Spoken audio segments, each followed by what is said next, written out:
আমরা হলাম তোমার হতভাগা গোলাম। কোথায় আছে আমার নমুনা সেটা বলে দাও। আল্লাহর কালাম চুনিয়ে দিয়েছে, বান্দা শুনে রেখে দাও। আলহামদুলিল্লাহিল্লাযী আনজালা আলা আবদিহিল কিতাবা ওয়া লাম ইয়াজআল লাহু ইওয়াজা। কোরআন শরীফের পারা নম্বর 15, সূরা নাম সূরাতুল কাহফ, 1 নম্বর আয়াত আল্লাহ তাআলা শুনিয়ে দিয়েছে, বান্দা শুনে নাও। আলহামদুলিল্লাহিল্লাযী أنزل على عبده الكتاب ولم يجعل له عوجا। আমি আমার বান্দাকে কালাম দিয়েছেন, আমার নবীকে বলে দিয়েছি, নবী গো উম্মতের কাছে যখন যাবে উম্মতের কাছে গিয়ে বর্ণনা করবে, উম্মতের কাছে গিয়ে পরিষ্কার করে বলবে, কোনো গোপন ওপেন করবে না। জনাবে রাসূলুল্লাহ সাল্লাল্লাহু আলাইহি ওয়াসাল্লামের সাহাবা হযরত আবু হুরায়রা রাদিয়াল্লাহু তাআলা আনহু तमाम কায়নাতের বুকে কালামুল্লাহর পরে একটি কিতাবকে প্রাধান্য দেওয়া হয়, সেই কিতাবটার নাম হলো সহিহ বুখারী। কি বললাম? সহিহ বুখারী। ওই কিতাবটাকে तमाम মুসলিম জাতি এক কথায় মেনে নেয়। যখনই ওই কিতাব থেকে কোনো দলিল দিয়ে দেওয়া হয়, যখনই ওই কিতাব থেকে কোনো মসলা দেওয়া হয়, মানুষ কোনো কথা বলে না, প্রত্যেকটা মানুষ সে কথাকে মেনে নেয় কি নেয় না? জোরে বলো। বিশেষ কথাকে মানতে বাধ্য হয়। এবার জওয়ান তরুণেরা জনাবে রাসূলুল্লাহ সাল্লাল্লাহু আলাইহি ওয়াসাল্লামের সাহাবা হযরতে আবু হুরায়রা রাদিয়াল্লাহু তাআলা আনহু, নাম কি বললাম? হযরতে আবু হুরায়রা রাদিয়াল্লাহু তাআলা আনহু, ইনি এত হাদিস বর্ণনা করেছেন, এমনকি মিশকাত শরীফকে যদি খোলা হয়, মিশকাত শরীফের কোন পৃষ্ঠা এমন বাদ যাবে না যে ইনি রিওয়ায়াত করেন নাই, হাদিস বর্ণনা করে নাই, এমন কোন পৃষ্ঠা বাদ যাবে না। আর যদি সহিহ বুখারীকে খোলা হয়, সমস্ত সাহাবাদের মধ্যে সব থেকে বেশি হাদিস বর্ণনা করেছেন, সব থেকে বেশি হাদিস রিওয়ায়াত করেছেন হযরতে আবু হুরায়রা। কে বর্ণনা করেছে বাবজি? হযরতে আবু হুরায়রা রাদিয়াল্লাহু তাআলা আনহু সব থেকে বেশি হাদিস বর্ণনা করেছেন। তো আপনাদেরকে যেটা বলতে চাচ্ছি, যেটা আমার বলার উদ্দেশ্য,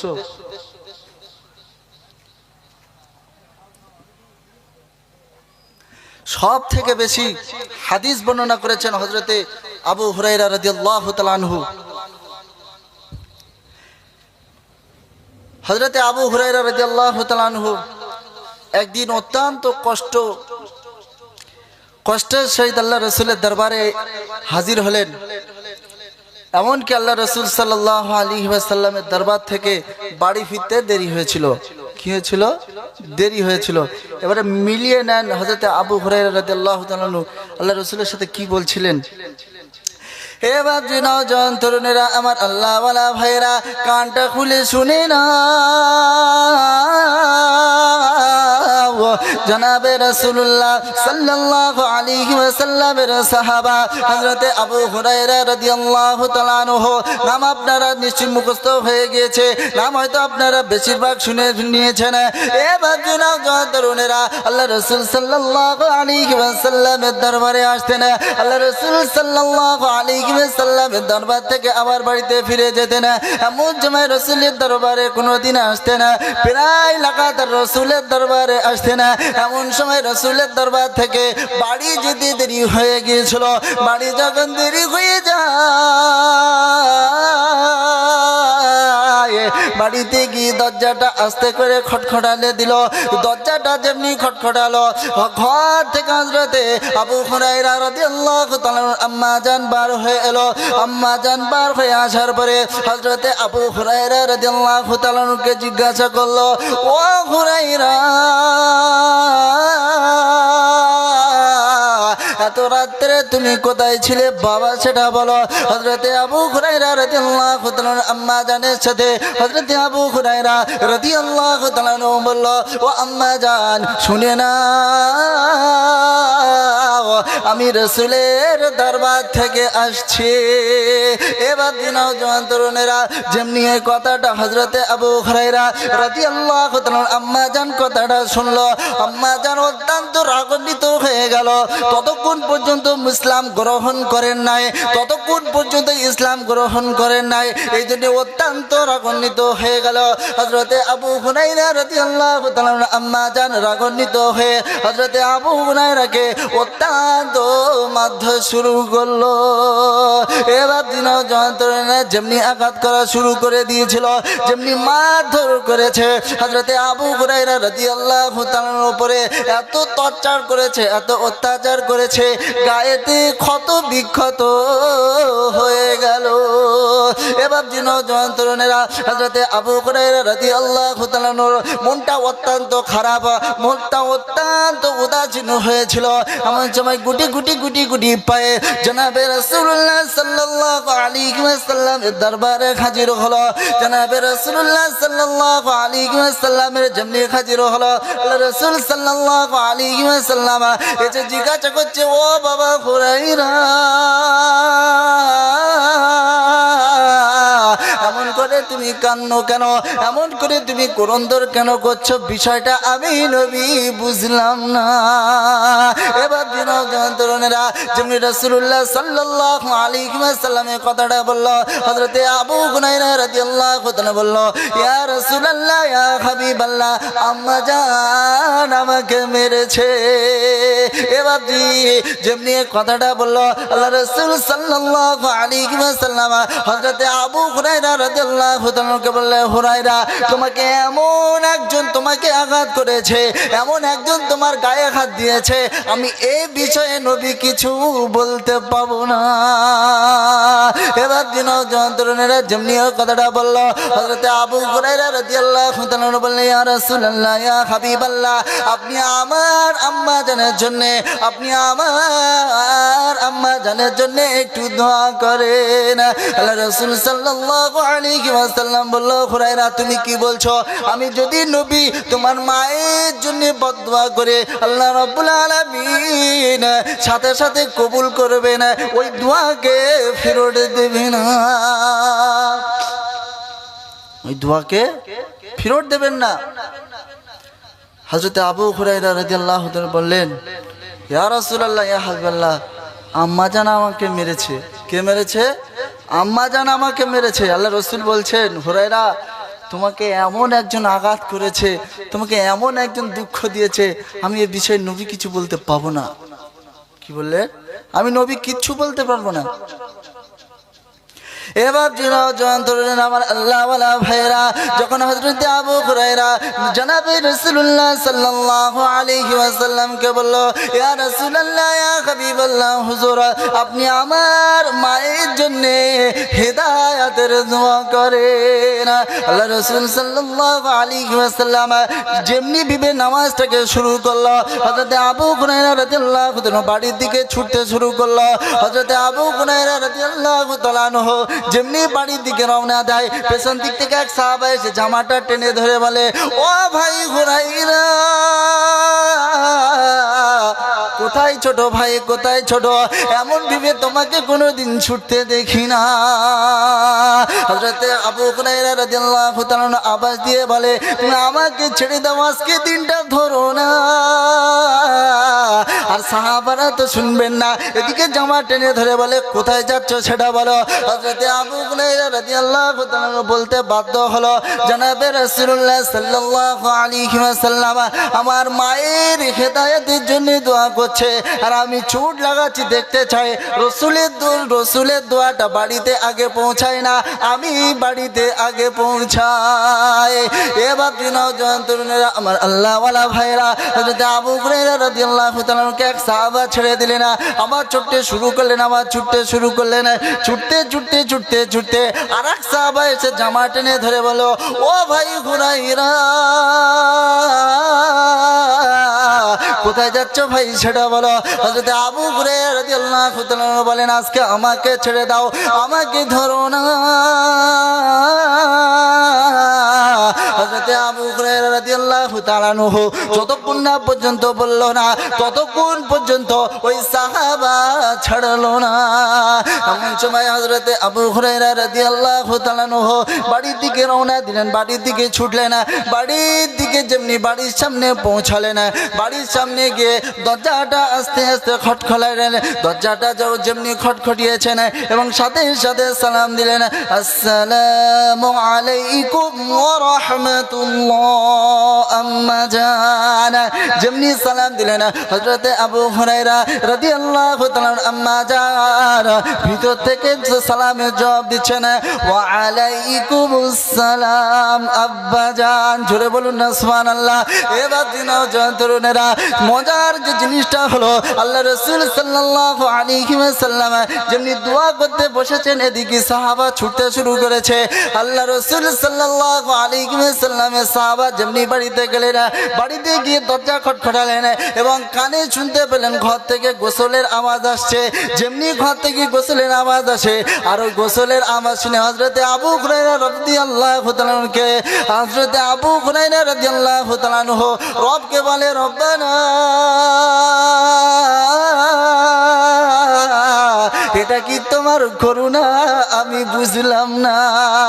হযরত আবু হুরায়রা রাদিয়াল্লাহু তাআলা মা যখন গোসল শেষ হয়ে গেল তেমনি ভাবে আল্লাহ রাসূল সাল্লাল্লাহু আলাইহি ওয়াসাল্লামের দরবারে নিয়ে আসলেন। আল্লাহ রাসূল সাল্লাল্লাহু আলাইহি ওয়াসাল্লামের দরবারে হাজির করলেন। আল্লাহ রাসূল সাল্লাল্লাহু আলাইহি ওয়াসাল্লাম পিছন দিক থেকে ঘুরে দেখে আবু হুরায়রা দাঁড়িয়ে আছে। হযরত আবু হুরায়রা রাদিয়াল্লাহু তাআলা কে দেখে বলে, ও হুরায়রা কি হয়েছে বলো। হযরত আবু হুরায়রা রাদিয়াল্লাহু তাআলা চোখের পানি ছেড়ে দিয়ে মুচকি মুচকি হাসতে শুরু করলেন, ইয়া রাসূলুল্লাহ ইয়া হাবিবাল্লাহ আমি আজকে জিততে পারলাম না। আপনার নেক দোয়া, আপনার হেদায়েতের দোয়া কাজে লেগে গিয়েছে। আমি আর কোনোদিন আপনার দরবার ছাড়বো না। যেমনি ভিবে এই কথাটা বললো হযরত আবু হুরায়রা রাদিয়াল্লাহু তাআলা আম্মা জানকে নিয়ে রাসূলের সামনে নিয়ে গিয়ে রাসূলের হাতে হাত দিয়ে পড়তে শুরু করলো, আশহাদু আল্লা ইলাহা ইল্লাল্লাহ ওয়া আশহাদু আন্না মুহাম্মাদান আবদুহু ওয়া রাসূলুহু। পড়ুন সকলে আমার সাথে, আশহাদু আল্লা ইলাহা ইল্লাল্লাহ ওয়া আশহাদু আন্না মুহাম্মাদান আবদুহু ওয়া রাসূলুহু। হযরত আবু হুরায়রা রাদিয়াল্লাহু তাআলা আম্মা জানা, হযরত আবু হুরায়রা রাদিয়াল্লাহু তাআলা আম্মা জানা রাসূলের হাতে হাত দিয়ে মুসলমান হয়ে গেল। জোরে বলুন না সুবহানাল্লাহ। আল্লাহ রাসূল সাল্লাল্লাহু আলাইহি ওয়াসাল্লামের সাহাবা আবু হুরায়রা কাঁদছিলেন। কাঁদতে কাঁদতে আল্লাহ রাসূলের কাছে বললেন, ইয়া রাসূলুল্লাহ আপনি হেদায়েতের দোয়া করেন। কি করেন? হেদায়েতের দোয়া করেন। আল্লাহ রাসূল বললেন, হুরায়রা তোমাকে এমন একজন আঘাত করেছে আমি নবীর বিষয়ে কিছু বলতে পাবো না।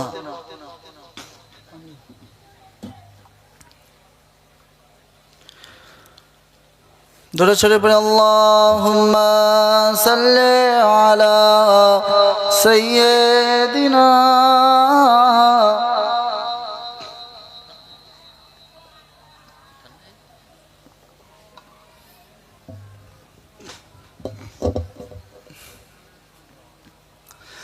এবার জওয়ান তরুণেরা আপনাদেরকে একাধিক প্রুফ দেখাবো, ইনশাল্লাহ কোনো অসুবিধা হবে না।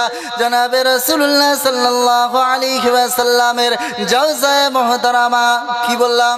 জাওজায়ে মুহতারামা হযরতে আম্মা জান মাইমুনা রাদিয়াল্লাহু তাআলা আনহা নাম হয়তো আপনারা শুনেছেন। এবার জওয়ান তরুণেরা হযরতে আম্মা জান মাইমুনা রাদিয়াল্লাহু তাআলা আনহা আল্লাহর রাসূলের জাওজায়ে মুহতারামা, আল্লাহর রাসূলের নবীর স্ত্রী ছিলেন হযরতে আম্মা জান মাইমুনা রাদিয়াল্লাহু তাআলার পিতা হযরতে সুফিয়ান, কি বললাম, হযরতে সুফিয়ান রাদিয়াল্লাহু তাআলা আনহু, ইনি ইসলাম গ্রহণ করেননি।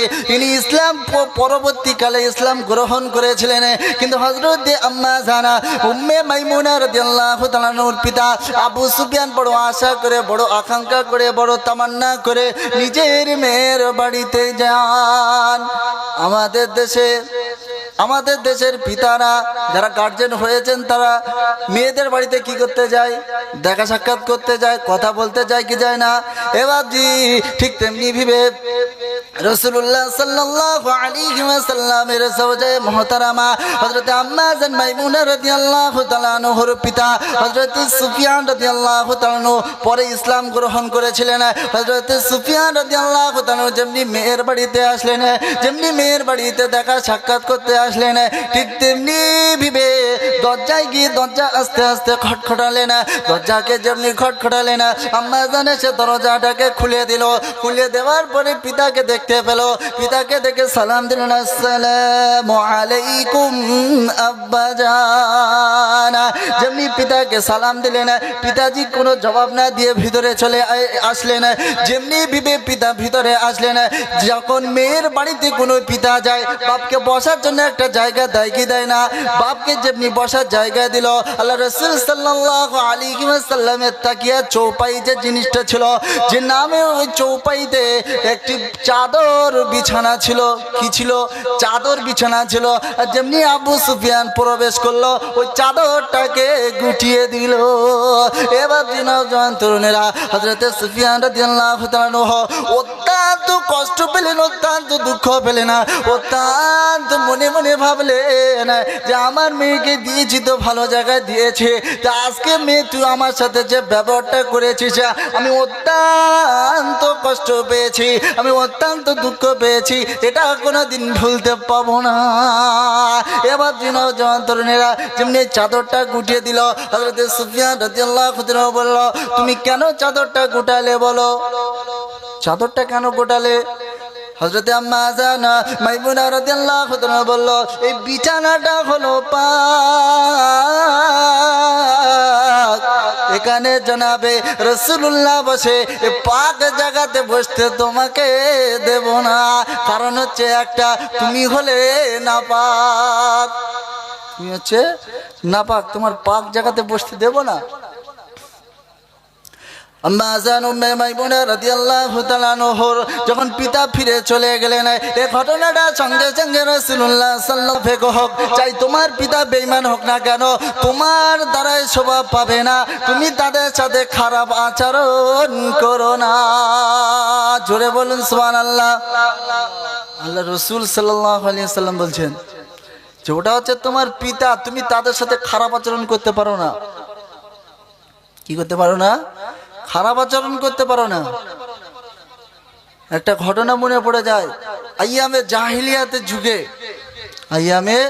জাহিলিয়াতের যুগে বর্বরতার যুগে নারীদেরকে কোনো সম্মান দেওয়া হতো না, নারীদেরকে কোনো ইজ্জত দেওয়া হতো না। এক বন্ধু অপর বন্ধু যখন সামনাসামনি কথোপকথন করে, আর যদি রাস্তা দিয়ে কোনো মহিলা যদি হেঁটে যেত, তাহলে ও অপরের সাথে বলা কাওয়া করতো, আচ্ছা তুই বলতো ওর পেটে কোন সন্তান আছে। যদি ছেলে সন্তান থাকতো তাহলে তাকে বাহবা দিত।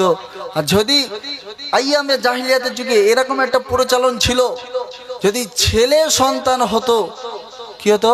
ছেলের সন্তান হতো তাকে কাপুরুষ বলা হতো না। আর যদি মেয়ে সন্তান হতো তাকে কাপুরুষ বলা হতো, তাকে একা ঘর করে দেওয়া হতো, তার সাথে পাড়া প্রতিবেশী আর মিশতো না, তার সাথে পাড়া প্রতিবেশী মিশতে আসতো না। তো আল্লাহ রাসূল সাল্লাল্লাহু আলাইহি ওয়াসাল্লামের আরেক সাহাবা হযরত দাহিয়া কলবি, নাম শুনেছেন? এ বাবজি, হযরত দাহিয়া কলবি রাদিয়াল্লাহু তাআলা আনহু, ইনি যখন ইসলাম গ্রহণ করেন নাই, তখনকার একটা ঘটনা মনে পড়ে গিয়েছে, আপনাদেরকে শোনাচ্ছি, শোনেন। হযরতে দাহিয়া কলবি রাদিয়াল্লাহু তাআলা আনহু ইনি যখন ইসলাম গ্রহণ করেন নাই বর্বরতার যুগে আইয়ামে জাহিলিয়াতের যুগে অত্যন্ত একটি খারাপ কাজ করেছিল নারীদেরকে কোনো সম্মান দিত না নারীদেরকে কোনো ইজ্জত দিত না বললে হুজুর হবে না এটা হাদিসের নমুনা এবার নওজোয়ান তরুণেরা আমার আল্লাহওয়ালা ভাইরা পর্দা আসিনা মা ও বোনেরা আজকের মা বোনদেরকে নিয়ে ওয়াজ করবো ইনশাল্লাহ কোনো অসুবিধা হবে না অন্যদিন পুরুষদের শোনাবো ইনশাল্লাহ এবার নওজোয়ান তরুণেরা কানটা খুলে শুনে না এ বাবজি হযরতে রাসূলুল্লাহ সাল্লাল্লাহু আলাইহি ওয়াসাল্লামের সাহাবা হযরত দাহিয়া কলবি রাদিয়াল্লাহু তাআলা আনহু ইনি যখন ইসলাম গ্রহণ করেন নাই ইনি যখন ইসলামের দায়রার মধ্যে প্রবেশ করেন নাই এনা যখন রাসূলুল্লাহ সাল্লাল্লাহু আলাইহি ওয়াসাল্লামের কাছে গেলেন ইয়া রাসূলুল্লাহ ইয়া হাবিবাল্লাহ আমি আপনাকে এমন একটা ঘটনা শোনাতে চাই আমি আপনাকে এমন একটা ঘটনা শোনাতে চাই আপনি শুনেছেন কিনা জানি না আল্লাহ রাসূল সাল্লাল্লাহু আলাইহি ওয়াসাল্লাম বললেন ও দাহিয়া কলবি কি বলছো একটু ভেবে চিন্তে বলো হযরত দাহিয়া কলবি রাদিয়াল্লাহু তাআলা বলে ইয়া রাসূলুল্লাহ ইয়া হাবিবাল্লাহ সত্যি বলছি শুনে নেন আল্লাহ রাসূল সাল্লাল্লাহু আলাইহি ওয়াসাল্লামের সামনে বলল ইয়া রাসূলুল্লাহ ইয়া হাবিবাল্লাহ আমার যখন বয়স পরিপূর্ণ হলো আমার বয়স যখন বিবাহের যোগ্যতা হলো আমার বয়সটা যখন কংক্রিট হয়ে গেল আমি একটা সুন্দর ফুটফুটে নারীকে দেখে বিবাহ করলাম বিবাহ করার 6 মাস পরে আমি বাইরেতে চলে গেলাম 4 বছর পরে আমি আবার দেশে ফিরে আসলাম আমি যখন যেমনি বিদেশেতে ফিরে আসব 4 বছর এমনি সময় আমার স্ত্রী গর্ভবতী হয়ে গিয়েছিল আমার স্ত্রী অত্যন্ত গর্ভবতী হয়ে গিয়েছিল আমার বড় আশা ছিল বড় আকাঙ্ক্ষা ছিল বড় তামান্না ছিল আমার একটা ফুটফুটে ছেলে হবে ইয়া রাসূলুল্লাহ ইয়া হাবিবাল্লাহ আমি মনে বড় আশা নিয়ে মনে বড় তামান্না নিয়ে মনে বড় আশা নিয়ে বিদেশে চলে গেলাম 4 বছরের জন্য যেমনি আমি বিদেশে রওনা দিলাম যেমনি আমি বিদেশে চলে গেলাম এর মধ্যে 2 বছর পরে 1 বছর পরে আমার স্ত্রী একটা সুন্দর ছোট্ট ফুটফুটে কন্যা সন্তানকে জন্ম দিল আমার স্ত্রী যেমনি ভেবে একটা ছোট্ট ফুটফুটে কন্যা সন্তানকে জন্ম দিল আমার স্ত্রী ভাবতে শুরু করলো কি হবে এ মেয়েকে রেখে আমার স্বামী যেমনি বাড়ি আসবে এ মেয়েকে হত্যা করে দেবে এবার নওজোয়ান তরুণেরা তবুও মা নিজের মায়া তো ভুলতে পারে না মা কোনোদিন সন্তান চাই কালো হোক কানা হোক খোড়া হোক পুজো হোক বোবা হোক সন্তান যে প্রকৃতি হোক না কেন মা কোনোদিন মায়াকে ছাড়তে পারে না এবার নওজোয়ান তরুণেরা তবুও মা কোনো দিক না ভেবে ওই সন্তানকে আস্তে আস্তে বড় করলো সন্তানের যেমনি 3 বছর বয়স হলো 3 বছর যেমনি বয়স হলো সন্তান যখন টুকটুক করে হাঁটতে শুরু করে কিছু কথা বলতে পারে কিছু কথা স্পষ্ট পারে কিছু কথা তুতলে যায় শুনতে খুব ভালো লাগে ঠিক তেমনি ভেবে হযরত দাহিয়া কলবি রাদিয়াল্লাহু তাআলা আনহু ছোট্ট কন্যা সন্তানটির নাম হলো জামিলা কি বললাম জামিলা ওই জামিলা যেমনি ভেবে হাঁটতে পারে আম্মু আম্মু বলে ডাকতে পারে কিছু লোকের সাথে এমন ভেবে কথা বলতে পারে ঠিক তেমনি ভেবে হযরত দাহিয়া কলবি রাদিয়াল্লাহু তাআলা আনহু 4 বছর পরে দেশেতে ফিরে আসে দেশেতে ফিরে আসে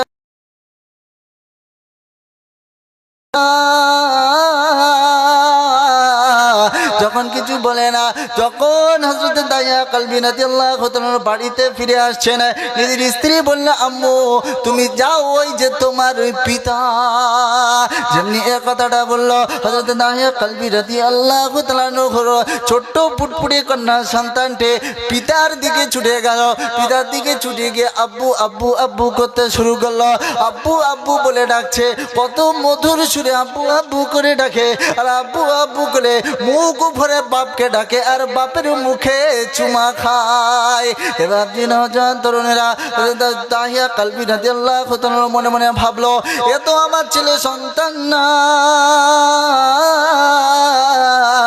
একে আমি সহ্য করতে পারলাম না এবার জিনজান তরুণেরা হযরত দাহিয়া কলবি রাদিয়াল্লাহু তাআলা আনহু মনে মনে ভাবতে শুরু করলো, মনে মনে তানার মাথায় শয়তানি কুবুদ্ধি আস্তে আস্তে চাপতে শুরু হলো। এ মেয়েকে কেমনে মারা যায়, এ মেয়েকে কেমনে মেরে ফেলে দেওয়া যায়। হযরত দাহিয়া কলবি রাদিয়াল্লাহু তাআলা আনহু তেমনি বাড়িতে ফিরে আসলেন। বাড়িতে আসার পরে স্ত্রীকে জিজ্ঞাসা করলো, এটা মেয়ে হয়েছিল তা তুমি ওর ওর গলা টিপে কেন মারো নাই সেটা বলো।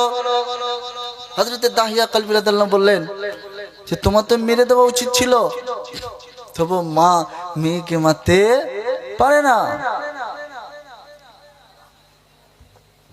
হযরত দাহিয়া কলবি রাদিয়াল্লাহু তাআলা আনহু এমন ভাবে ভাবতে শুরু করলো, কুবুদ্ধি আস্তে আস্তে মাথায় চাপতে শুরু করলো, শয়তানের বুদ্ধি আস্তে আস্তে মাথায় আসতে শুরু করলো। একে কেমনে ভাবে মারা যায়, একে দুনিয়ায় আর বাঁচতে দেওয়া যাবে না। হযরত দাহিয়া কলবি রাদিয়াল্লাহু তাআলা আনহুর যত বন্ধু ছিল, যত সাথী ছিল, তারা বলতে, এ দাহিয়া কলবি, তোমার তো কন্যা সন্তান হয়েছে, তুই তো কাপুরুষ, তুই আমাদের সাথে মিশবি না, তুই আমাদের সাথে কথা বলবি না, তুই আমাদের ধারে পাশে আসবি না, তোকে একে ঘরে করে দেব, তুই আমাদের সাথে যেন মিশবি না। হযরত দাহিয়া কলবি রাদিয়াল্লাহু তাআলা আনহু মনে মনে ভাবতে শুরু করলো, মেয়েকে কেমনে ভিবে মারা যায়, মেয়েকে কেমনে ভিবে শেষ করা যায়। হযরত দাহিয়া কলবি রাদিয়াল্লাহু তাআলা আনহু এমন ভিবে একদিন নয়, দুই দিন নয়, তিন দিন নয়, কিছুদিন যাবার পরে, কিছুদিন অতিক্রম করার পরে পরিধান করিয়ে দাও। তেমনি ভিবে হযরত দাহিয়া কলবি রাদিয়াল্লাহু তাআলা আনহুর স্ত্রী অত্যন্ত ভেবে নিয়েছে যে আমার মেয়ে আর দুনিয়াতে বাঁচবে না। এবার নওজোয়ান তরুণেরা হযরত দাহিয়া কলবি রাদিয়াল্লাহু তাআলা আনহু কাঁধে একটা কুড়াল নিয়ে মেয়েকে নিয়ে চলছে। মরুভূমির এলাকা, অত্যন্ত উত্তপ্ত, বালি গরম। মেয়েকে কিছুটা দূরে ছুটে যায়, আবার দূরের থেকে ছুটে এসে আব্বু আব্বু করে আবার ছুটে চলে যায়, আবার ফিরে এসে আব্বু আব্বু করে। এমন সময় মেয়েটা বলল, আব্বু জান, আমার অত্যন্ত তৃষ্ণা পেয়েছে, আমার অত্যন্ত পানি পিপাসা পেয়েছে, আমি পানি খাবো, একটু ব্যবস্থা করে দাও। তেমনি ভেবে হযরত দাহিয়া কলবি রাদিয়াল্লাহু তাআলা আনহু এমনি ভেবে সুযোগটাকে খুঁজছিল। হযরত দাহিয়া কলবি রাদিয়াল্লাহু তাআলা বলল, মা, এটা তো মরুভূমি এলাকা, এখানে পানি পাওয়া পানি পাওয়া যাবে। মরুভূমি এলাকায় কি হয়, গর্ত খুললে পানি পাওয়া যায়, কিন্তু সব জায়গায় পাওয়া যায় না। হযরত দাহিয়া কলবি রাদিয়াল্লাহু তাআলা আনহু ছোট্ট ফুটফুটে কন্যা সন্তানকে বুঝিয়ে দিচ্ছে, শোনো মা, এখানে গর্ত খুললে পানি পাওয়া যাবে, মরুভূমি এলাকা কোথাও পানি পাওয়া যায় না। তাহলে আমি গর্ত খোঁড়া শুরু করে। তেমনি ভেবে হযরত দাহিয়া কলবি রাদিয়াল্লাহু তাআলা আনহু গর্ত খোঁড়া শুরু করলো। গর্ত খুঁড়তে খুঁড়তে খুঁড়তে যেমন ভেবে বুক পর্যন্ত খোঁড়া হয়ে গেল।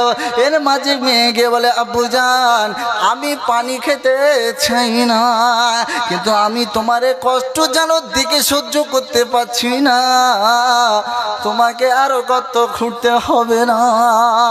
এবার নওজোয়ান তরুণেরা হযরত দাহিয়া কলবি রাদিয়াল্লাহু তাআলা আনহু অন্য কিছু ভাবলো না, কোনো দিক কিছু না ভেবে গর্ত খোঁড়া শুরু করলো। যেমনি ভেবে গর্ত খোঁড়া মোকাম্মাল হয়ে গেল, গর্ত খোঁড়া পরিপূর্ণ হয়ে গেল। দাহিয়া কলবি দাহিয়ার মেয়েটাকে বলল, মা, ওই গর্তের মধ্যে পানি আছে, তুমি চলে যাও, ও গর্তের মধ্যে লাভলে তুমি পানি পাবে। ছোট্ট ফুটফুটে কন্যা সন্তানটা পানি না দেখে তবুও বাপের মুখের দিকে চেয়ে, বাপের খুশির জন্যে, বাপের আনন্দের জন্যে, বাপের মুখটার হাসি দেখার জন্যে ওই গর্তের মধ্যেই খবরের মধ্যে নেমে গেল। ওই খবরের মধ্যে যেমনি নেমে গেল, হযরত দাহিয়া কলবি রাদিয়াল্লাহু তাআলা আনহুকে বলছে, আব্বু জান, পানি তো আমি পেলাম না। হযরত দাহিয়া কলবি রাদিয়াল্লাহু তাআলা আনহু কোনো কথা না ভেবে উপর থেকে বালি ঢেলতে শুরু করলো। উপর থেকে বালি যেমনি ঢেলে দেয়, মেয়ে বুঝতে পারলো আমি আর হয়তো বাঁচবো না, এখন কি হবে, কে আমাকে বাঁচাবে। মেয়েটা অত্যন্ত ডুকরে ডুকরে কান্না শুরু করে দিল। যে মেয়েটা কিছু পূর্বে, যে মেয়েটা কিছু আগে বলছে, আব্বু জান, আমি কিছু চাই না, শুধু এক গ্লাস পানি খেতে চেয়েছিলাম, এই কারণে তুমি আমাকে যে মেরে দেবে আমি এই কথাটা ভাবতে পারলাম না। হযরত দাহিয়া কলবি রাদিয়াল্লাহু তাআলার মেয়ে যেমনি বিবে উপর থেকে বালি ঢালে, যেমনি বিবে উপর থেকে বালি ঢালে, এমন বিবে বালি ঢেলতে ঢেলতে কোমর পর্যন্ত হয়ে গেল। কোমর পর্যন্ত ঢেলে দেওয়ার পরে আব্বুর কাছে বলছে, আব্বু আমি কোনোদিন তোমাকে আর পিতা বলে ডাকবো না।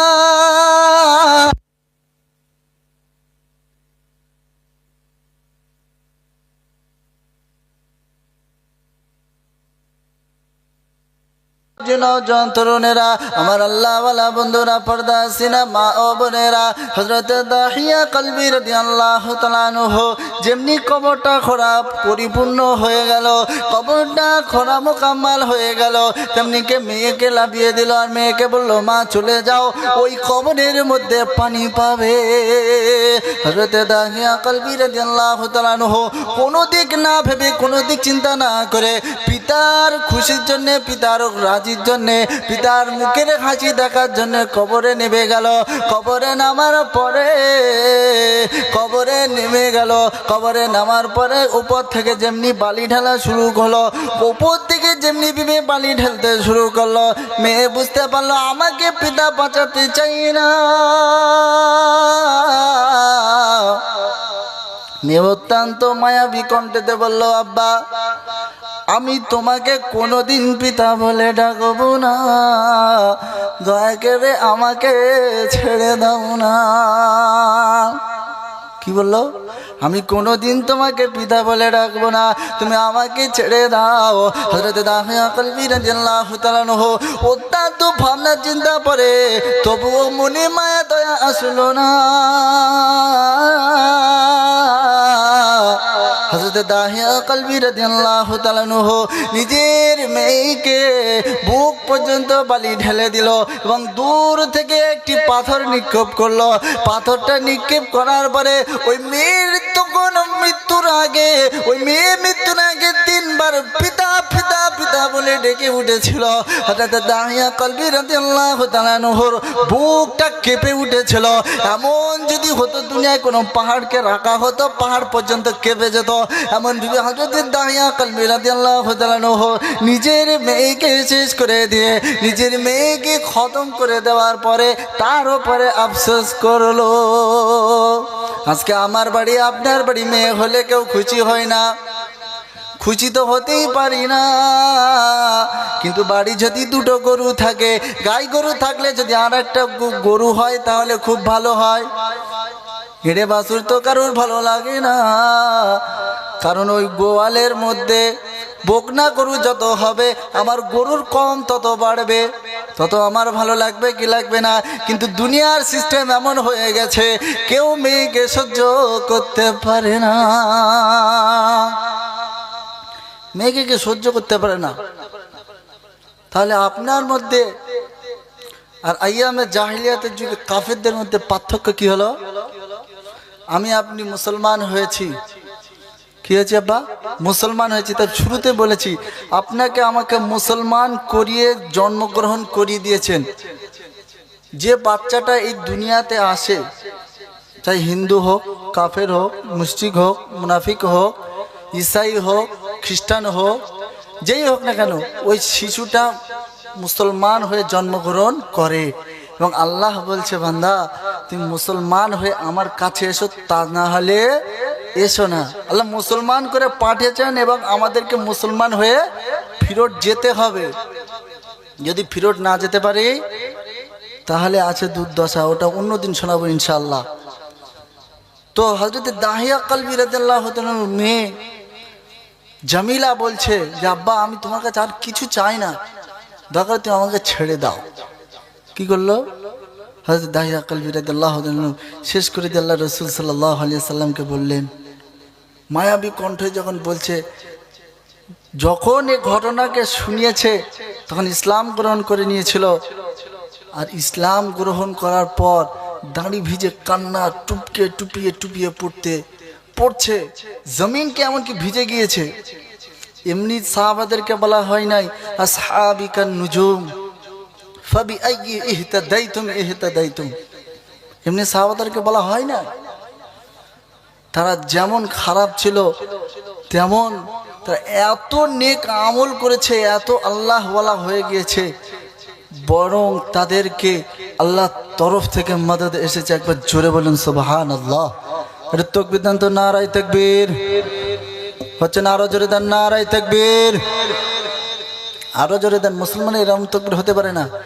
নারায়ে তাকবীর, নারায়ে তাকবীর।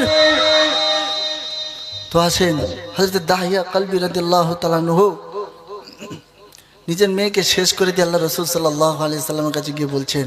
তো কবি ছন্দের মাধ্যমে দু চারটি কথা বলেছেন। কবি ছন্দের মাধ্যমে কি বলেছে? আব্বু তোমার কাছে আমি চাই না কিছু আর, আমার মায়ের কাছে দাও যেতে দাও মিনতি আমার। আব্বু তোমার কাছে আমি চাই না কিছু আর, আমার মায়ের কাছে দাও যেতে দাও মিনতি আমার। আব্বু তোমার কাছে আমি চাই না কিছু আর, আমার মায়ের কাছে দাও যেতে দাও মিনতি আমার। বলো কোন কারণে দেবে কবর কি দোষ আমার,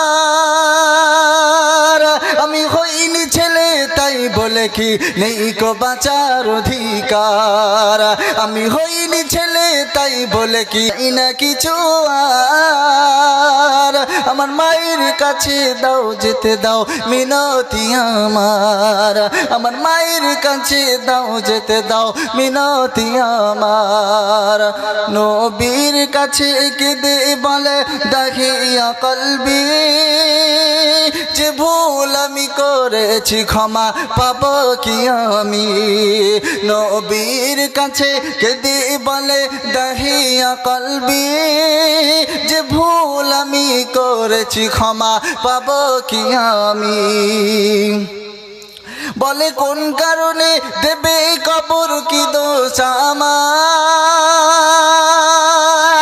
আমি হইনি ছেলে তাই বলে কি নেই কো বাঁচার অধিকার, আমি হইনি ছেলে তাই বলে কি নেই কো বাঁচার অধিকার।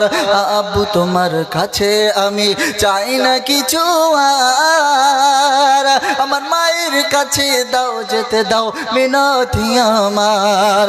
আমার মায়ের কাছে দাও যেতে দাও মিনতি আমার। দরুদ শরীফ আল্লাহুম্মা সাল্লি আলা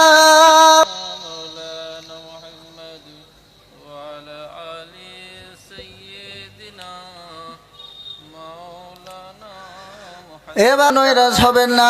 এবার যে নওজোয়ান তরুণেরা জনাবে রাসূলুল্লাহ সাল্লাল্লাহু আলাইহি ওয়াসাল্লামের সাহাবা হযরত দাহিয়া কলবি যখন রাসূলের সামনে ঘটনাটাকে শুনেছেন, আমার জান নবী মায়ার নবী মায়ার চেহারা দিয়ে টপ টপ টপ টপ করে পানি পড়ছে, ঝরঝর করে চোখ দিয়ে পানি পড়ছে। বলছে, গো দাহিয়া কলবি তুমি কি জানো না আমি চারটে কন্যা সন্তানের পিতা, তুমি আমার সামনে যেন বেশি আসবে না, কেননা তুমি যদি আমার সামনে বেশি আসো আমার ওই কথাটা মনে পড়ে যাবে, আমার ওই কথা মনে পড়বে, আমি নবী সহ্য করতে পাবো না। কি বললেন? ও দাহিয়া কলবি তুমি যেন আমার সামনে বেশি আসবে না, না হলে আমি নবী সহ্য করতে পারবো না। কেননা আমি চারটে কন্যা সন্তানের পিতা। এক সাহাবী আল্লাহ রসুল সাল্লাল্লাহু আলাইহি ওয়াসাল্লামকে বলছেন, ইয়া রাসূলুল্লাহ ইয়া হাবিবাল্লাহ, যদি কোনো ব্যক্তি যদি দুটি কন্যা সন্তান থাকে সে কি হবে? আল্লাহ রসুল বললেন জান্নাতি। আবারও তিনি জিজ্ঞাসা করলেন, ইয়া রাসূলুল্লাহ ইয়া হাবিবাল্লাহ, 7টা থেকে শুরু হয় এবং এমনকি আল্লাহ রসুল শুনিয়েছেন যে ঘরে একটি কন্যা সন্তান থাকবে, কি ভাই, একটি কন্যা সন্তান থাকবে এবং ওই কন্যা সন্তানকে দ্বীনের জ্ঞান এবং দ্বীনের শিক্ষা তাকে শেখাবে। দ্বীনের শিক্ষাকে শেখানোর পরে ওই কন্যা সন্তানকে কোনো আলেমের ঘরে, আল্লাহওয়ালাদের ঘরে, ইমানওয়ালাদের ঘরে, মুসলমান আল্লাহওয়ালা দের ঘরে বিবাহ দিয়ে দেবে, ওই পিতা জান্নাতি হয়ে যাবে। জোরে বলুন সুবহানাল্লাহ। তো আল্লাহ রাব্বুল আলামিন শুনিয়েছে যে আমি নারীদেরকে সম্মান দিয়েছি, ইজ্জত দিয়েছি। কি দিয়েছি? ইজ্জত দিয়েছি। এবার জয়ন্তরণেরা আমার আল্লাহ ওয়ালা ভাইরা আরেকটি প্রুফ আপনাদেরকে শুনিয়ে যায় পিতা মাতার কেমন ভাবে খেদমত করতেন। শুনে রেখে দেন, এই কায়নাতের বুকে বিনা সত্ত্বে, এই কায়নাতের বুকে বিনা সত্ত্বে শুধুমাত্র পিতা মাতা সন্তানের জন্য কাঁদে, অন্য কেউ কাঁদবে না। বললে হুজুর কথাটা তাৎপর্য বুঝে আসলো না।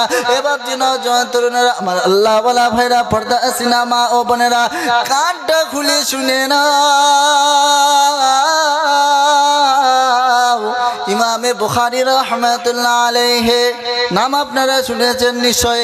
ইমামে বুখারী রাহমাতুল্লাহ আলাইহি तमाम গোটা জাতি, तमाम মুসলিম জাতি যে কিতাবটাকে, কোরআনের পরে যে কিতাবটাকে সম্মান দেয়, গোটা উলামায়ে ইকরাম, तमाम উলামায়ে ইকরাম যে কিতাবটাকে প্রাধান্য দেয়, কোরআনের পরে কিতাবটাকে প্রাধান্য দেয়, সে কিতাবটার নাম হলো সহিহ বুখারী।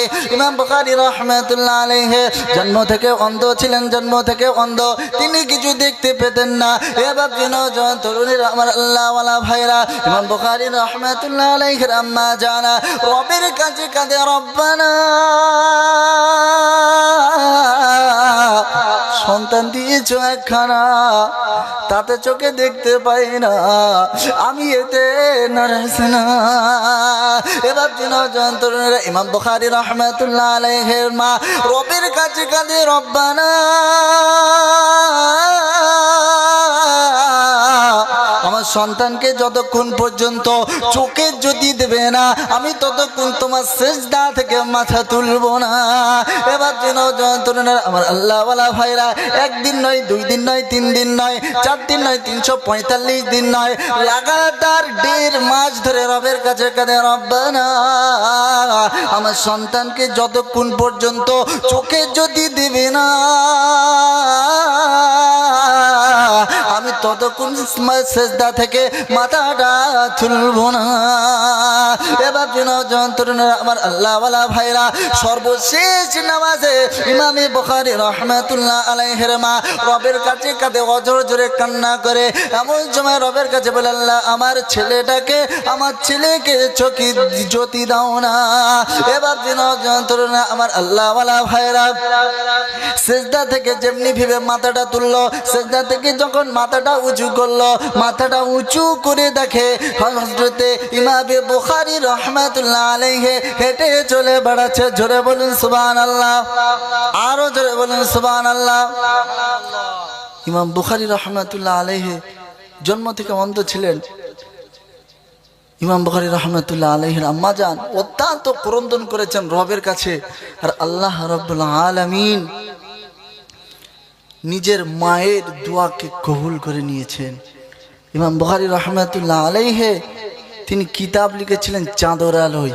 কিসের আলোয়? এমন চোখের জ্যোতি আল্লাহ রাব্বুল আলামিন তাকে দিয়েছিলেন, তিনি কিতাব লিখেছিলেন চাঁদের আলোয়, কিতাব লিখেছিলেন।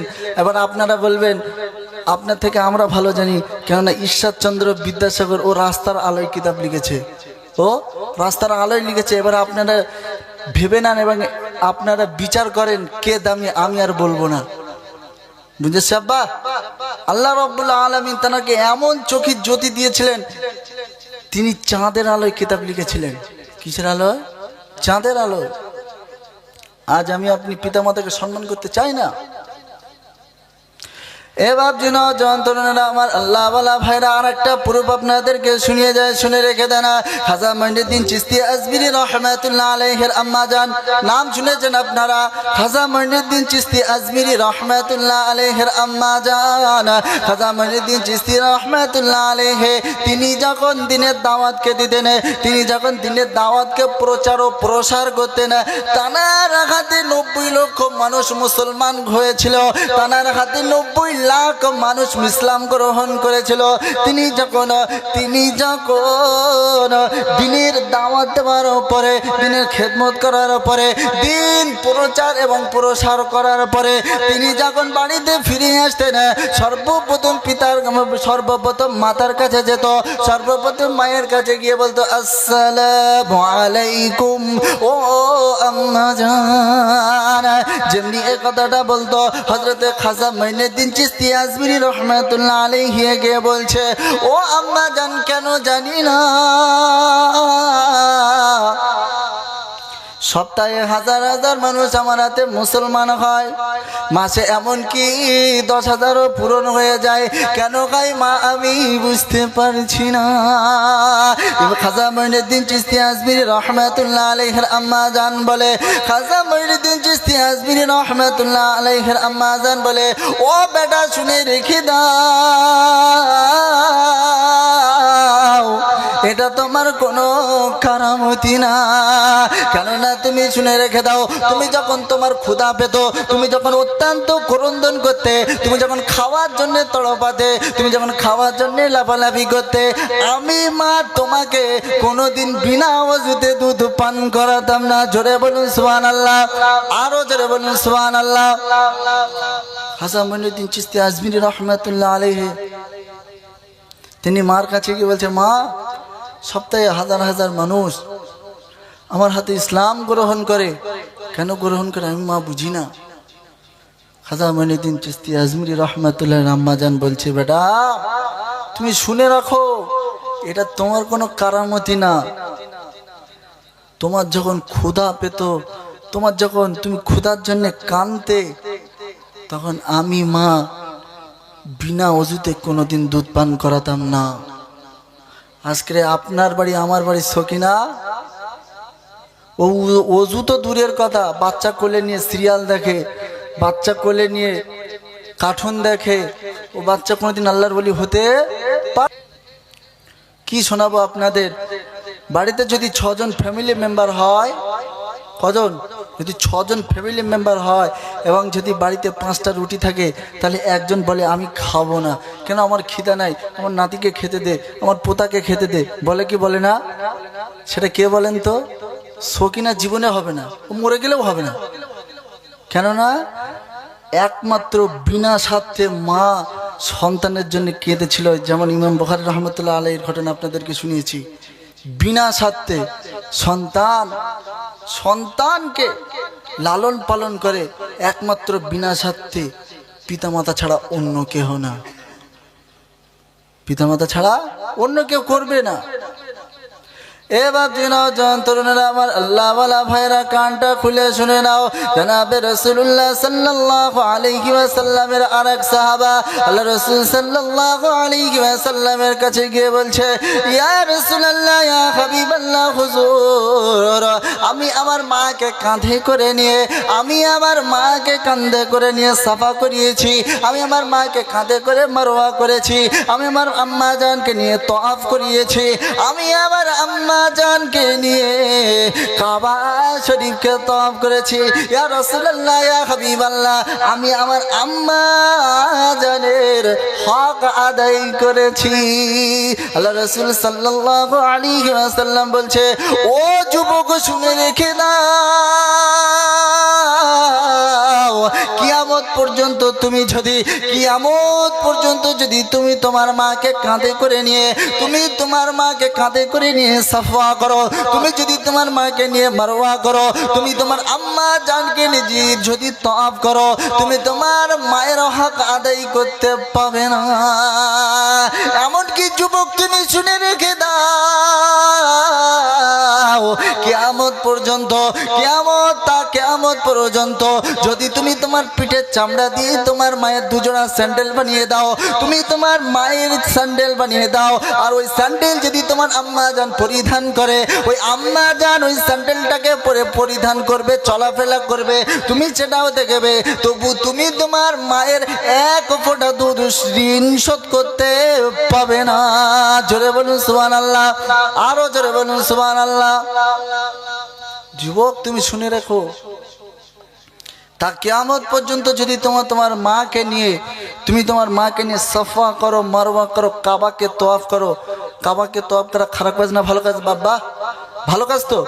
তো এই কাবাকে তওয়াফ করেছে এবং আল্লাহর কাছে ফরিয়াদ করেছে। কি করেছে? আল্লাহর কাছে চেয়েছে। তো আল্লাহ রাসূল সাল্লাল্লাহু আলাইহি সাল্লাম বলছে, যুবক তুমি শোনো, তা কিয়ামত পর্যন্ত তুমি যদি তোমার মাকে কাঁধে করে নিয়ে সাফা করো, মারওয়া করো, তওয়াফ করো, তবু তুমি তোমার মায়ের হক আদায় করতে পাবে না। কিয়ামত পর্যন্ত যদি আমি তওয়াফ করি তবুও হক আদায় করতে পাবো না। এটা তাকবীর দেন তো, নারায়ে তাকবীর। আরো জোরে দেন নারায়ে তাকবীর, नारे तकबीर। बातिल ने जब जब बदले है तेवर, आया है तब तब उनकी जुबां पर नाराए तकबीर अल्लाहु अकबर, नाराए तकबीर अल्लाहु अकबर। बातिल ने जब जब बदले है तेवर, आया है तब तब उनकी जुबां पर नाराए तकबीर अल्लाहु अकबर, नाराए तकबीर अल्लाहु अकबर, नाराए तकबीर अल्लाहु अकबर, नाराए तकबीर अल्लाहु अकबर। खुद भी जियो जी दे दो सभी को, खुद से भी जियो जी दे दो सभी को, इंसान बनाओ खुद से किसी को। नाराए तकबीर अल्लाहु अकबर, नाराए तकबीर अल्लाहु अकबर। बातिल ने जब जब बदले है तेवर, आया है तब तब उनकी जुबां पर नाराए तकबीर अल्लाहु अकबर, नाराए तकबीर अल्लाहु अकबर। ए बाप दिनो तरुणरा আমার আল্লাহ ওয়ালা ভাইরা, পর্দা সিনেমা ও বোনেরা, কানটা খুলে শুনে নাও। যখন সন্তান মায়ের গর্ভে আসে, মায়ের পেটে যখন 10 মাস 10 দিন থাকে, আর 10 দিন 10 মাস থাকার পরে ভূপৃষ্ঠ যখন জন্মগ্রহণ করে, ভূপৃষ্ঠে যখন জন্ম নিয়ে দুনিয়ার আলো দেখে, ও বাচ্চা যখন ট্যাটু করে কান্না শুরু করে, ওই বাচ্চাটা 2 বছর পর্যন্ত মায়ের বুকে দুধ পান করে কি করে না? কিন্তু এর মাঝখানে আমার আপনার বাড়ির কিনা ল্যাকটোজিন ফ্যাক্টোজিন পান করায়, এটা কিন্তু ঠিক না। কারণ রব শুনিয়েছে, লা ইন শাকারতুম লা আযীদান্নাকুম ওয়া লা ইন কাফারতুম ইল্লা আযাব। যে শুকরিয়া আদায় করবে না। সকিনা ও সিরিয়াল দেখে, কার্টুন দেখে, মোবাইল ছাড়া বাচ্চাকে চালায় না। বড় দুঃখের কথা, আজ যা চলছে যুগ জামানা, বড় দুঃখের সাথে বলতে হয়।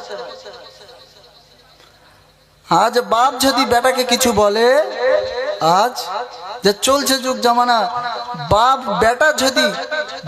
যদি বেটাকে কিছু বলে, বেটা বলছে কি করছোটা কি, চোখে কি দেখতে পাও না, ঠিক মতো কি খেতে পাও না, ছোটবেলা থেকে খেতে পাও নাই, এমন ভেবে বলে। ওরা আক্ষেপের সাথে বলতে হয় যে পিতা মাতা যে কত বড় নিয়ামত, এই যে নিয়ামতকে যে শুকরিয়া আদায় করবে না, যারা হারিয়েছে তো সারা জীবনের মতো হারিয়ে গেছে, ও আর কোনোদিন খুঁজে পাবে না। ও হাজারো মাথা ঠুকলে আর কোনোদিন পাবে না। ও যেমন ভেবে ওর পিতা মাতার সাথে ব্যবহার করেছে, ঠিক তেমনি ভেবে ওটাও ওর ছেলে পিলে ব্যবহার করবে। কেউ রদ করতে পারবে না, কেউ পারবে না।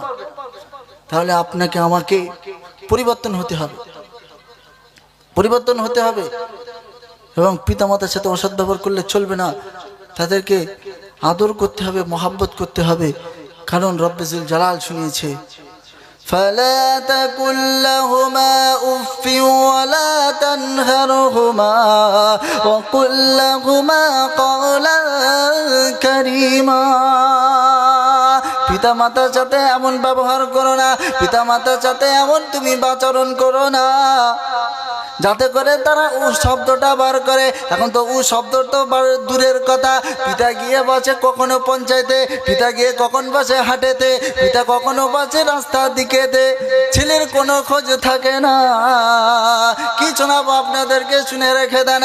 একটা ছেলে গেছে যখন ছোট থেকে পিতা লালন পালন করলো, বড় করলো, বড় করার পরে ছেলে যখন ডাক্তারি পাস করলো, ছেলে যখন মাস্টারি পাস করলো, এমন সময় 2 কোটি টাকা লাগবে, কোথায় পাবে টাকা? বাপ তো এদিকে রিক্সা চালায়, টাকা কোথা থেকে আসবে? কেউ তো কিছু বোঝে না। ছেলে কি বুঝবে? কিন্তু পিতা মাতা ও সন্তানের খুশির জন্যে, সন্তানের রাজির জন্যে ওর গায়ের রক্তকে পানি করে দিয়ে ওই টাকা জোগাড় করবে না? বা করবে। এবং এই মাস্টারি ডাক্তারের পিতামাতার সাথে এমন আচরণ করেছে তা কিয়ামত পর্যন্ত কেউ ভুলতেও পাবে না। ওই ডাক্তার, ওই মাস্টারের পিতামাতা সে বাড়িতে গিয়ে বলছে, ওগো শোনো না, আমাদের ছেলেটা যদি ডাক্তারি হয়ে যায়, আমার ছেলেটা যদি মাস্টারি হয়ে যায়, তাহলে কতই না ভালো হবে। তাহলে চলো এক কাজ করা যাক, সারাদিন যেটা যে যতটুকু আমি পরিশ্রম করতাম ওর ছাড়া একটু বেশি পরিশ্রম করব, এবং যে পয়সাটা হবে, যে পয়সাটা উপার্জন হবে, আমরা সারাদিন না খেয়ে রোজা রেখে চালিয়ে দেব। কিন্তু আমার ছেলেটার চাকরিটা দরকার। পিতামাতা এদিকে ভাবছে, ও এদিকে ফুর্তি করছে, আনন্দ করছে যে পিতা আমাকে টাকা দেবে, পিতা আমাকে পয়সা দেবে।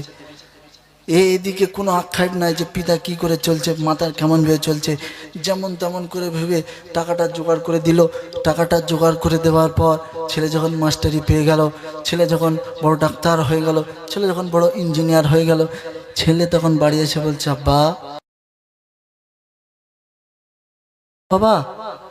তখন বলল, আব্বা অমুক জায়গায় ট্রেনিং আছে, অমুক জায়গায় থাকতে হবে, অমুক জায়গায় চাকরি আছে। তো ও ঠিক তেমনি ভেবে বলছে, ঠিক আছে তুই যা, ফোন করিস এবং সপ্তাহে আমাদের সাথে মোলাকাত করে যাস।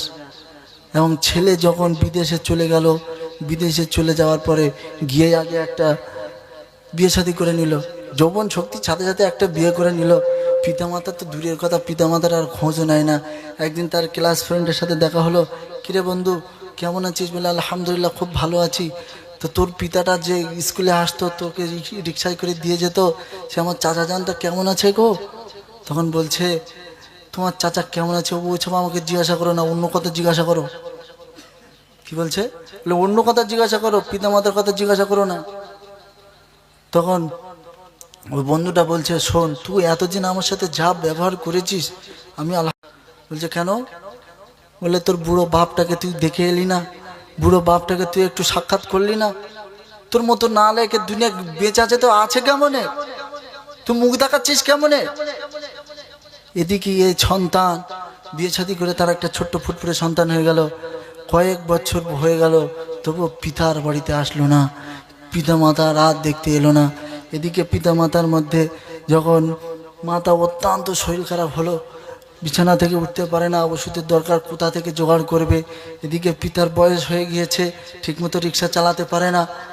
ও রাত্রে ঠান্ডার মধ্যে, কনকনে ঠান্ডার উপরে রাত্রে বার হয়ে গিয়েছে, ওরা রাস্তায় বার হয়েছে। বার হওয়ার পরে দেখছে যে হায়, যদি আমার কেউ ভাড়ায় নিত তাহলে আমি কিছু ওষুধ কিনে আমার স্ত্রীকে খাওয়াতে পারতাম। এটাকে সে মনে মনে ভাবছে যে হায় যদি ভাড়া হয়। তাই এমন সময় এক ব্যক্তি আসছে, এসে সুট বুট পড়া মানুষ, গায়ে সেন্টেন মারলে, সেই গরিব মানুষ হোক আর চাই ফকির মানুষ হোক, সেই কমসে কম নিম্ন দরজার চাই মানুষ হোক, আপনাদেরকে আমি খারাপ বলছি না, বোঝানোর জন্য বলছি, তবু বড় লোকের গায়ে সেন্ট শুকেও বলে দেয় যে না এ হচ্ছে মাস্টার ডাক্তার, হয়তো হতে পারে। এরকম আন্দাজা করতে পারেন না বা এরকম আন্দাজা হয়। কিন্তু ও রিক্সা চালাচ্ছে, রিক্সা তো বলছে আমি তো যাওয়ার জন্যে তো বার হয়েছি, কোথায় যাবে বলো? তো বলছে অমুক জায়গাতে যাব, অমুক গ্রামে যাব। তো বললো চলো ওঠো। উঠলো তো ঠিক মতো রিক্সা টানতে পারে না, বয়স হয়ে গিয়েছে। তো ছেলেকে পেছনে নিয়েছে আর এই গল্প করছে যে তুমি মনে হচ্ছে তোমাকে ডাক্তার মনে হচ্ছে, মনে হচ্ছে তোমাকে মাস্টার মনে হচ্ছে, কিন্তু তোমাকে আমার মাস্টার বলে ডাকতে ঘৃণা করছে, জানো তোমাকে মাস্টার আমার বলতে ঘৃণা করছে, তোমাকে মাস্টারই বলতে আমার ইচ্ছা হচ্ছে না। এমন শোনালো যে আমার ছেলেকে ডাক্তারি পড়িয়েছি, মাস্টারি পড়িয়েছি, ও ওকে এমনকি নিজে না খেয়ে রোজা রেখে আমরা তাদেরকে টাকা দিয়েছি, টাকা দিয়ে অর্থ দিয়ে তাকে সম্মান দিয়েছি, তাকে ওই চাকরিটাকে পাইয়ে দিয়েছি, চাকরিটা যেমনি পাইয়ে দিয়েছি ও বিদেশ চলে গেল। আর এই কয়েকটা বছর হয়ে গেল আর দেখা করে না। বড় আক্ষেপের সাথে নিজের ছেলের সাথে বলছে, রাতের অন্ধকারে দেখতে পায় না নিজের ছেলেকে, নিজের ছেলের সাথে কথা বলতে পারে না, তবু আক্ষেপের সাথে বলল। এমন সময় বলছে, চাচা যান তুমি ঠিকমতো রিক্সা চালাতে পারো না, কেন এসেছো? বলছে বাড়ির গিন্নিটাকে, বাড়ির লোকটার অত্যন্ত শরীর খারাপ, সে আর উঠতে পারে না। ঠিক তেমনি ভেবে যেমনি ওর বাবা ডাক্তার বললো অমুক জায়গায় যাব, সেই জায়গায় গন্তব্যস্থলে পৌঁছালো। গন্তব্যস্থলে পৌঁছানোর পর নিজের বাড়ির সামনে এলো। 2 বছর হয়ে গেল, তারপরে বাড়িতে আসলো। বাড়িতে আসার পর যেমনি মুখে লাইট মেরে, এর মতো বড় কষ্ট আর হতে পারে না, আর হতে পারে না। এই জন্যে নিজের ছেলেকে দিনের শিক্ষা দেন, নিজের ছেলেকে কোরআন ধরান, নিজের ছেলেকে, নিজের মেয়েকে হাদিস ধরান, তবেই ওই ছেলে আপনাকে পিতা বলে ডাকবে, তবে ওই ছেলে আপনাকে মাতা বলে ডাকবে।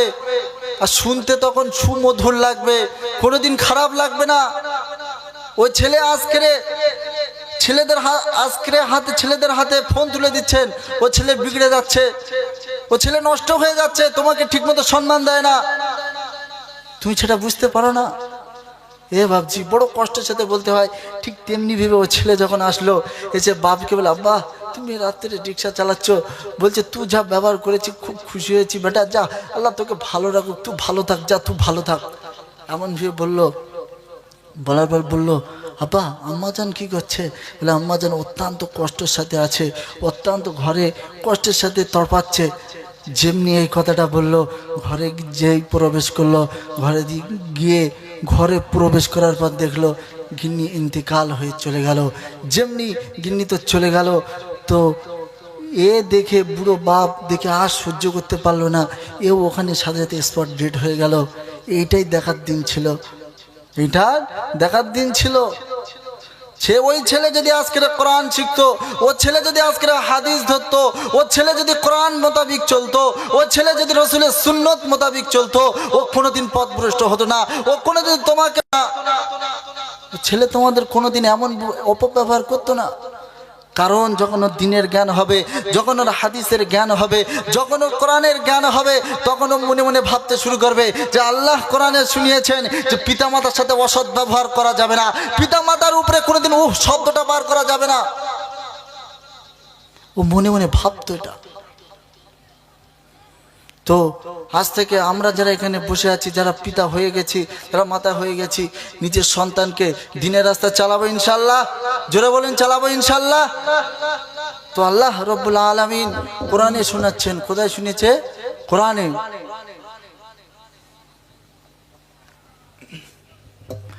وَقَضَى رَبُّكَ أَلَّا تَعْبُدُوا إِلَّا إِيَّاهُ وَبِالْوَالِدَيْنِ إِحْسَانًا إِمَّا يَبْلُغَنَّكَ عِندَكَ الْكِبَرَ أَحَدُهُمَا أَوْ كِلَاهُمَا فَلَا تَقُل لَّهُمَا أُفٍّ وَلَا تَنْهَرْهُمَا وَقُل لَّهُمَا قَوْلًا كَرِيمًا। আমি আল্লাহ ফায়সালা নিয়ে নিয়েছি, আমি আল্লাহ ফায়সালা করে দিয়েছি। দাসত্ব আমার হবে, উপাসনা আমার হবে, আরাধনা আমার হবে, কীর্তনা আমার হবে, গঞ্জনা আমার হবে, অন্য কারোর হবে না।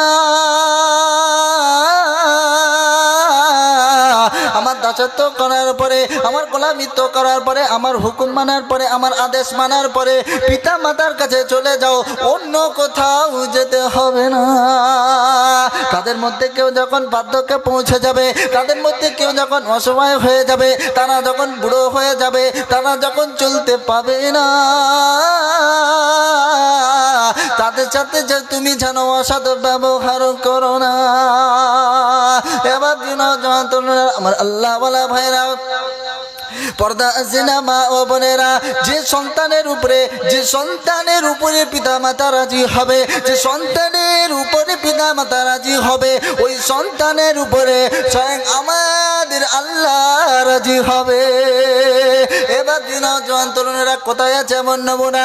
ইদাল ওয়ালিদির, যে সন্তানের উপরে পিতা মাতা রাজি হবে, ওই সন্তানের উপরে স্বয়ং আল্লাহ রাজি হয়। আজ পর্যন্ত কেউ কি শুনেছে না?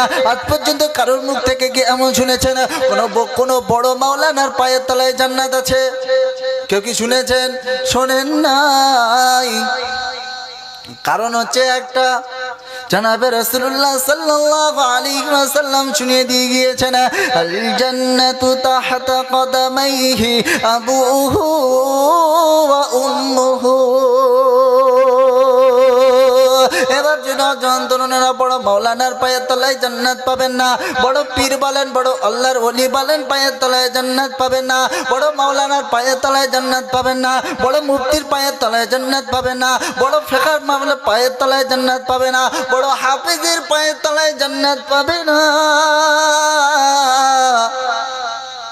মুরিদ যদি পীরের পায়ের তলায় জান্নাত খোঁজে, ও জান্নাত কোনোদিন পাবে না। আল্লাহ রাসূল সাল্লাল্লাহু আলাইহি ওয়াসাল্লাম সোনা জামানে ঘোষণা করে গিয়েছে, কি বলেছে সেটা বলো? আল জান্নাতু তাহতা কদামাইহি, জান্নাত শুধুমাত্র পাবে কাদের পায়ের তলায় পাবে? আবুহু ওয়া উম্মুহু, শুধুমাত্র জান্নাত পাবে নিজের বাপের মায়ের পায়ের তলায়, অন্য কারোর পায়ের তলায় না। জোরে বলুন সুবহানাল্লাহ, আরো জোরে বলুন সুবহানাল্লাহ। জান্নাত শুধু পিতা মাতার পায়ের তলায় পাবে, অন্য কারোর পায়ের তলায় পাবেন না। আল্লাহ রাসূল সাল্লাল্লাহু আলাইহি ওয়াসাল্লাম সোনা জবানে ঘোষণা করেছেন, মুখেতে ডাকি মা, বুকেতে রাখি মা, মাগো তুমি আমার জান, কোনো দিন ভুলো না, মাগো তুমি আমার জান। জান্নাত দুশমন, আব্বা জান্নাত দুশমন, এখন দুশমন জান। বুকেতে ডাকি মা, মুখেতে ডাকি মা, মুখেতে ডাকি মা, আর বুকেতে রাখি মা, মাগো তুমি আমার জান, কোনো দিন ভুলো না, মাগো তুমি আমার জান, কোনো দিন ভুলো না। 10 মাস 10 দিন গর্ভে রেখেছিলে ধরে, অনেক কষ্ট সহে ভুবনে পাঠালে। 10 মাস 10 দিন গর্ভে রেখেছিলে ধরে, অনেক কষ্ট সহে ভুবনে পাঠালে। সে মায়েরা চলে শীতল ছায়ায়, সে মায়েরা চলে শীতল ছায়ায়, পালিত হলাম খোদারি করুণা, মাগো তুমি আমার জান, কোনো দিন ভুলো না, মাগো তুমি আমার জান, কোনো দিন ভুলো না। বুকেতে রাখি মা, আর মুখেতে ডাকি মা, মুখেতে ডাকি মা, আর বুকেতে রাখি মা, মাগো তুমি আমার জান কোনো দিন ভুলো না মাগো তুমি আমার জান কোনো দিন ভুলো না যে মায়ের কদম তলে জান্নাত পাওয়া যায় সে মায়ের ব্যথা দিলে খোদা নারাজ হয় যে মায়ের কদম তলে জান্নাত পাওয়া যায় সে মায়ের ব্যথা দিলে খোদা নারাজ হয় সে মায়ের স্নেহে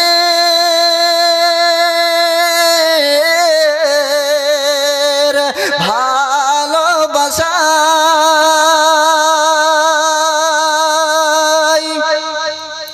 সে মায়ের স্নেহের ভালোবাসায় পালিত হলাম খোদারি করুণা মাগো তুমি আমার জান কোনো দিন ভুলো না মাগো তুমি আমার জান কোনো দিন ভুলো না মুখেতে ডাকি মা আর বুকেতে রাখি মা মুখেতে ডাকি মা আর বুকেতে রাখি মা মাগো তুমি আমার জান কোনো দিন ভুলো না মাগো তুমি আমার জান কোনো দিন ভুলো না বলে মিকাইল করো মাকে সম্মান বলে মিকাইল করো মাকে সম্মান মায়ের ব্যথা দিলে পাবে গো জাহান্নাম মায়ের ব্যথা দিলে পাবে গো জাহান্নাম সে মায়ের স্নেহের ভালোবাসায় সে মায়ের স্নেহের ভালোবাসায় পালিত হলাম খোদারি করুণা মাগো তুমি আমার জান কোনো দিন ভুলো না মাগো তুমি আমার জান কোনো দিন ভুলো না মুখেতে ডাকি মা আর বুকেতে রাখি মা মাগো তুমি আমার জান কোনো দিন ভুলো না দরুদ শরীফ আল্লাহ